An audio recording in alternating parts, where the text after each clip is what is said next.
ئێمە وەکو لیوای 118 باڕێک لە گوندی حەدشانەینا پەلاماری ئەو گوندەیاندا بەڵام لە خلالی یەک سەعاتی نەمانێت یەک بزبێنە پێشێ سێ ساڵ لەمەوبەر لە ڕۆژێکی وەک ئەمڕۆ باڵەکایەتی ڕۆڵەیەکی قارەمان و فەرماندەیەکی ئازا و پێشمەرگەیەکی تێکۆشەری ڕۆژانی سەختی خەبات و پارێزگارێکی خاک و نەتەوەکەی لەدەستدا و خەڵکی دەڤەری گەرمیان و کەرکووکی خۆشەویستمان دڵنیا دەکەینەوە ئەگەن لە ناگەڕێن یەک بستی خاچی کوردستان و سووری کەرکووک داگیر بکەن و وەرەی پێشمەکانیش بەرزە.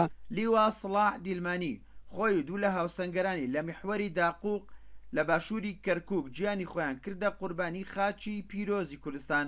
لەو ڕۆژەدا لەسەر مەزاری هاوڕێ و هاوسەنگەرانی بەڵێنیان دووپات کردەوە بەردەوام بن لە خەباتکردن لەسەر ڕێبازی سەرۆک مامجەلال. لە سێمین ساڵیادی شەهیدبوونی ئەم دوو کەڵە پیاوە هاتینە سەر گۆڕی شەهید سەلاح دیلمانی و شەهید حەمەلاو بۆی دووپاتی بکەینەوە کە ڕێبازی بەرزی ئەوان کە لە پێناوی شەهید بوون و ڕێبازی بەرزی مامجەلال بەردەوامە. سەری ڕێز و نوازش لە بەردەم سەرزەم شەهیدانی ڕێگای ڕزگاری خوازیگە لەکەمان دانوێنم. ئێمەش لەم ڕۆژەدا بەڵێن دووپاتەکەینەوە کە درێژە پێدەری ڕێبازی شەهیدان و ڕێبازی مامی گەورەمان بە ڕێز مامجەلال بین و هەوڵ دەدەین لەسەر ڕێگا و ڕێبازی ئەوان بەردەوام بین تا لە تواناماندایە و تا دەگەین بە ئامانجەکان. شەهید لیوا سڵاح دیلمانی لە ژیانی پێشمەرگایەتیدا پیاوێکی ئازا و چاو نەترس بووە، هەمیشە کەسێکی بڕواپێکرا و خۆشەویستی هاوڕێ و هاوسەنگەرانی بووە. هەر لە سەرەتای پەیوەندیکردنی بە ڕێخستنەکانی یەکێتی نیشتیمانی کوردستان دواتربوون بە پێشمەرگە لە مەفرەزە سەرەتاییەکانی شۆڕێژ ڕۆڵێکی بەرچاوی بینیوە لە بەشداریکردنی چەندان داستان و نەبەردی و قارەمانیەتیدا. لە شەر ڕوبەڕووبوونەوەی تیرۆریستانیشدا بۆ ساتێک دانەبراوە لە سەنگەرەکانی بەرگری و پاراستنی خاک و نەتەوەکەی تا ساتی شەهید بوونی.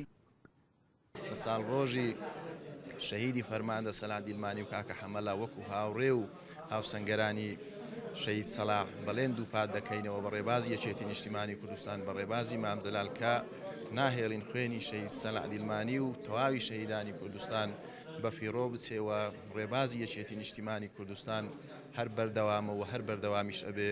ئەمە نامۆنین بە شەهید بوون لە پێناوی خاک و وڵات و ناموس شەرەفەکی گەورەیە و لێرەوە بەڵێنەدەم کە درێژە پێدەری ئەو ڕێباز و خەباتە بم. ئەو ڕۆڵی هەبوو لە دروستکردنی ناوەندێک، ڕۆڵی هەبوو لە برەودان بۆ بواری گەنجان و بۆ بەرزکردنەوەی ئاستی ڕۆشنبیری و وشیاری گەنج و لاوانی ئێمە زۆر تێدەکۆشا زۆر هەوڵێدا. لەبەرەوە شەهید لیوا سڵاح دیلمانی هەمیشە لە ناوماندا ئەمێنێتەوە. شەهید سڵاح ئیبراهیم ناسراو بە لیوا سڵاح دیلمانی لە ساڵی 1963 لە گوندی دیلمانی سنووری باڵەکایەتی لەدایک بووە. لە ساڵی 1970 بووە بە پێشمەرگا لە ڕیزەکانی یەکێتی نیشتیمانی کوردستان.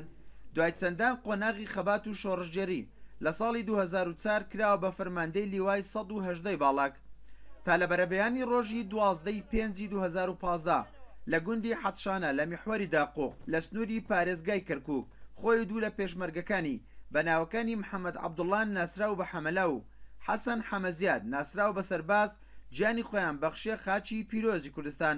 شەهید لیوا سڵاح دیلمانی سێم شەهیدی بنەماڵەکەیەتی، دووبرایتری بەناوەکانی مەجید و شێرزاد شەهید بوونە. ئیسماعیل عوسمان، کورسات نیوز، باڵەکایەتی.